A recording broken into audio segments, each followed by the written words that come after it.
How do you remove or downgrade from TurboTax Deluxe Edition?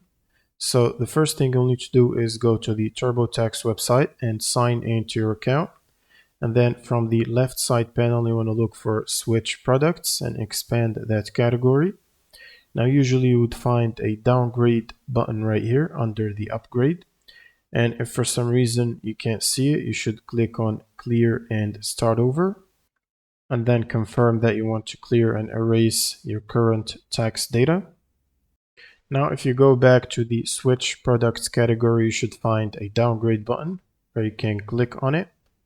And this will allow you to choose a lower version, such as the basic or free if eligible, otherwise a lower priced version if available. And all you gotta do is follow the prompts and confirm the downgrade. And keep in mind that if you already used features that require Deluxe, such as the itemized deductions, TurboTax may block the downgrade process.